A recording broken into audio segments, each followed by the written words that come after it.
Hey everybody, it's ASIC Eric. We're taking a break from the dash today because Pops is not here this weekend. So I'm going to get back to work on the power window setup. I'll show some footage of these guys when I was working on these before. Alright, so we're going to start a little restoration on these, what do you call these things?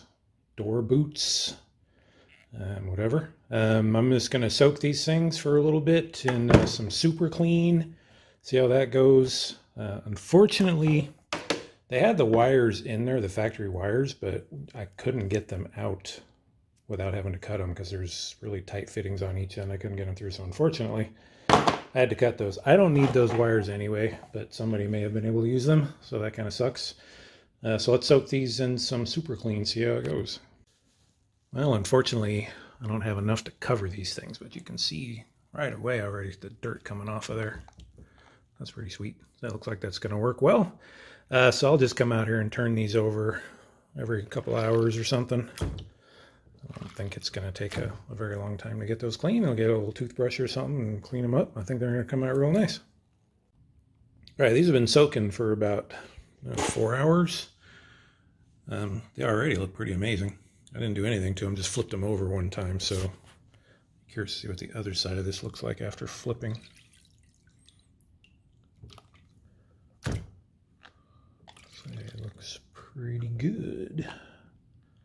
Stuff is really slimy. You get it on your hands. It's super soapy, but it doesn't come off very easily. So I'm going to take a old dirty toothbrush and just give these a quick scrub and see what they look like. Okay, so that's what they look like after coming out of the super clean. So I got this white stuff on there. See what I can do to clean that up. But they look really good, and I'm amazed that these are as soft and supple as they are, considering how old they are. But it's not bad. It certainly looks a lot better than they did. It's probably good enough right there. But I'm gonna see if I can do something just to clean that white stuff off, and it might just come off on its own. We'll see. But we'll pick that up on the next part. I've got these up to a final stage now, or at least this one. So just to show you the last bit. So this guy here, I sprayed the 303 protectant on. It's kind of like Armor All, but doesn't leave that slimy finish like Armor All does. And you can see kind of the difference in the finish there. You have to reapply this stuff periodically, so I'm not really sure it's worth it, because in a couple of years it'll end up looking like that again. But we'll just do it for now while we're at it. Part of the things that I have to deal with here are, this car did not have power windows before. So that thing has to run from here to here and then inside. No, I don't have the hole on the inside, so I've got to figure out how to drill that through, which will be fun. I don't know if I can get a drill in there, so that'll be fun to figure that out. And 1 second. And I bought the Painless power window, power door lock solution for this guy, which is the one that comes with all of the relays and everything to make things work better. So I've got to figure all of that out, but part of that is I have to fish these guys, some combination of these guys, through those what are those things called? I forget what these are, boots. I got to fish those through here. So a lot of stuff to do. I'm not sure how far I'll get today, but we'll get started on stuff. But first order of business, I've got to figure out how to, actually, first order of business, I'm going to put the 303 on the other one, and then I've got to figure out how to get that hole drilled. All right, so what I did, I measured out where the top and the bottom of this hole was, put a couple of marks there, and measured to the inside edge of this with my calipers, and then added on half the distance of the hole, and that put me right there. And I don't know if you can see that, but there's a little dimple right there. So it looks like the factory marked where that hole is supposed to go right there. If you can see that right above my pinky there. So that's what we're looking for, that little spot right there. But I need to drill it from the inside And it's going to be a little tricky. I got to take, sure, we'll see. So I got to figure out what hole I need. It's like 35 millimeters or so. And if I can get a hole saw up in there, I got to kind of reverse punch that hole out, which will be fun. And we'll figure something out. All right, so you need to feed this cable bundle through the boot. I am planning on putting speakers in the door someday, so I went ahead and stuck the speaker wires in there. I taped them down here since this is the biggest diameter here. Hopefully I can squeeze all of this through there. I may have to cut some of these things off. I don't know. We'll see. I'll try and see if I can feed it through this thing, because the hole in there is not very big. So, all right, that wasn't so bad. I took the tape off here already, but I just taped up all the binding points there and got it through there without too much trouble. I had to take a break from drilling because my battery went dead on my cordless. So, and what sucks is the hole saw has this gigantic arbor on it, which won't fit in my corded drill. So only my cordless has a chuck big enough to accept that. So gotta wait for the batteries to charge back up. And in the meantime, I'll just get the wiring ready. I can get some action shots for you guys here. So gotta feed this in from this end.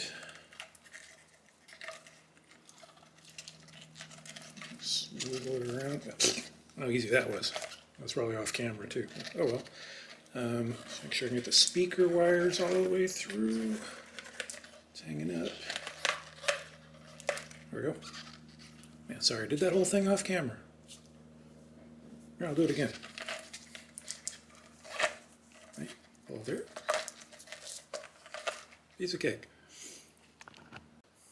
So I labeled each of these wires on the back. So this is the, where are you? Focus. Right. Woofer.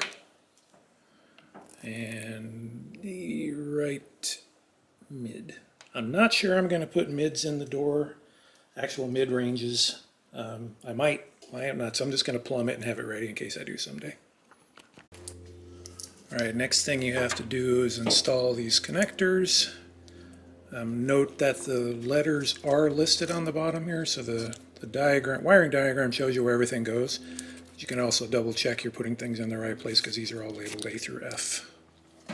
So this is the passenger side. The passenger side one takes the one with the, depending on how you look at it, the male pins.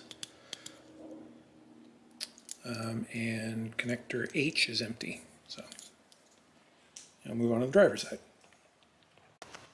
Alright, well that was a bit of a nightmare, but got it done.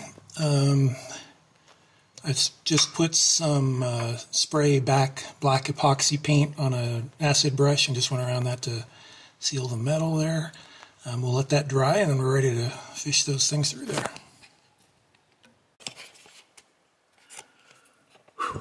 Alright, there we go. That was entertaining. This side wasn't too bad. Passenger side, the car is a little too close to the wall over there and I can't open the door all the way, so I was having a dickens of my time getting my hand in here to get this part done. And the car's up on jack stand, so I can't easily move it. I'm not going to do that without pops here, so I'm beat. So we got the wires pulled through. I don't have the speaker wire sticking out here yet, so hopefully I can pull that through. The other side, I had the speaker wire come out first, so that one was easy. Let me play with that a minute, see if I can get that through. Alright, got those guys out. So I just need to label which one was which, and then I got some special connectors for these so that I can disconnect these. And let me show you those. I don't know if I showed these on camera before or not, but these guys there, they've got a polarity to them, so you can set positive and negative. I saw these on the Car Audio Fabrication channel. Does a lot of really cool car stereo stuff, so check his channel out. I'm going to be referencing a lot of that stuff when I get around to stereo installation. But the purpose of this is so that I don't have to run this wire all the way to the back, all in one shot. So I can just put a connector right here, and then I have the wires running separately there to the back. So All right, that's it. I'm beat. That was a tough day.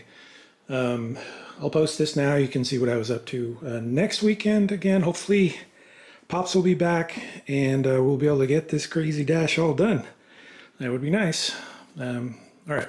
Take it easy, everybody. See you on the next one.